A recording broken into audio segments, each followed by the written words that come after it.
Assalamualaikum teman-teman.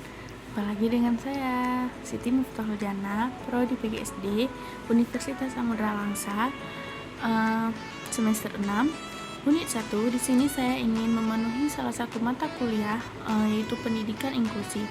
Yang pertama adalah pendidikan inklusi. Apa itu? Pendidikan inklusi adalah layanan pendidikan yang dimana anak berkebutuhan khusus atau yang lebih dikenal ABK bisa bersekolah di sekolah normal, di sekolah terdekat rumahnya, sekolah-sekolah normal tanpa membedakan kelasnya ataupun layanannya, tetapi didampingi dengan guru di dalam keahlian tersebut, dan dia bisa bergaul dengan anak-anak sekelasnya, anak-anak atau teman-teman sebayanya. Dengan selanjutnya ada jenis-jenis ABK atau jenis-jenis anak berkebutuhan khusus. Yang pertama itu ada tunanetra. Tunanetra di mana seseorang kehilangan penglihatannya, bisa itu total atau buta, atau ada sisa penglihatannya tetapi tidak akan bisa membaca atau menulis dengan cahaya normal seperti orang normal walaupun dibantu dengan kacamata. Selanjutnya ada tunarungu.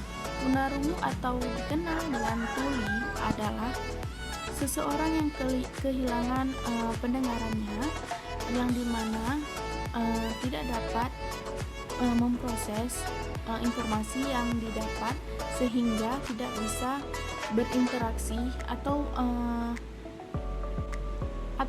tidak memahami pembicaraan orang lain dengan baik walaupun memakai alat bantu pendengaran. Selanjutnya ada tunadaksa.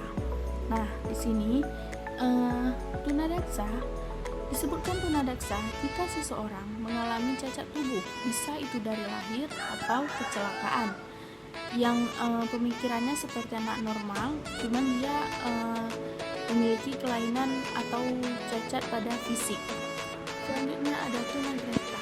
Tunagrahita adalah di mana seseorang fungsi intelektualnya berada di bawah rata-rata dan kekurangan tingkah laku, penyesuaian hingga masa perkembangannya. Selanjutnya ada autisme.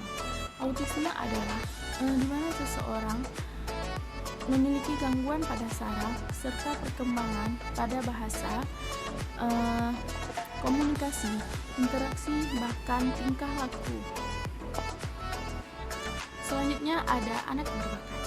Nah, anak berbakat juga termasuk anak berkebutuhan khusus, karena anak berbakat memiliki kemampuan lebih di atas rata-rata dari anak normal, bisa itu kemampuan intelektual maupun kemampuan non-intelektual. Maka mereka membutuhkan layanan khusus untuk mengasah bakat-bakat yang mereka miliki.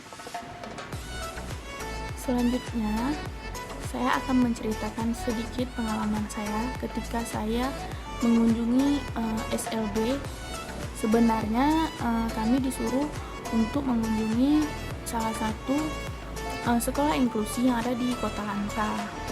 Tetapi karena di Kota Langsa tidak ada sekolah inklusi khususnya SD, ada tapi minim 1-2 kayak gitu. Jadi kami sepakat seunit untuk mengunjungi sekolah SLB yang khususnya SD. Di sana kami dibagi kelompok oleh dosen kami, 5 orang satu kelompok. Jadi kami datangnya ada yang duluan datang, ada yang kedua, bahkan ada yang akhir. Jadi kami di situ kelompok kedua untuk datang, dan di sana sudah ada kawan-kawan kami yang sudah dibagi oleh kepala sekolahnya, yang dimana ada yang masuk ke kelas tunadaksa, tunarungu, autis, tunanetra dan sebagainya. Jadi saya dibagi oleh kepala sekolah di SLB tersebut untuk masuk di kelas tunadaksa. Awal pertama saya masuk khususnya terlihat kelasnya biasa saja seperti anak normal, tidak ada kekurangan, tidak ada yang aneh masuk. kita lihat orang tuh belajar secara normal, apa yang saya tanyakan pada anak tersebut dijawab secara teratur. Saya juga sangat memperhatikan ketika anak tersebut cerita bahwa dia di rumah sering dimarahi sama kakaknya, dipukuli sama kakaknya. Saya tanya kenapa, katanya karena dia nggak dengar apa yang dibilang sama kakaknya. Kadang dia di kamar, kakaknya ngomong dia nggak dengar, dia bilang saya memang nggak dengar, saya nggak tahu apa yang ditanya, tapi kakak saya datang tiba-tiba untuk memukuli saya gitu. Saya nggak tahu bahwasanya di situ ada mamaknya. Rupanya mereka setiap 10 atau 20 menit lagi mau pulang sekolah, mereka sudah ditunggu oleh orang tuanya di dalam kelas. Saya tidak tahu, mamanya berada di sudut dan senyum-senyum sendiri ketika saya menanyaki pada anak tersebut. Nah, jadi anak tunadaksa itu dia gangguan pada fisik. Dia kecerdasannya seperti anak normal, pemikiran seperti anak normal, tetapi dia memiliki gangguan pada fisik. Nah, khusus anak tunadaksa, mereka di depan kelasnya ada ditaruh kayak besi palang kayak gini agar mereka mudah untuk jalan, dan setiap orang tua itu mereka membawa gendongan agar bisa menggendong anaknya, karena di situ ada yang total nggak bisa jalan, ada yang bisa jalan sedikit-sedikit. Nah, jadi dari situ saya awalnya nggak tahu apa itu tunadaksa. Ketika semua murid sudah pulang, saya bicara dengan gurunya apa itu tunadaksa, dan gurunya pun hanya memberikan pengertian atau pemberitahuan secara umum, karena guru yang ngajar khusus di tunadaksa tidak hadir karena ada pembelajaran di luar daerah. Nah, di sini saya ingin membuat ajakan untuk seluruh atau untuk SD menerapkan sekolah inklusi, khususnya SD ya. Nah, tapi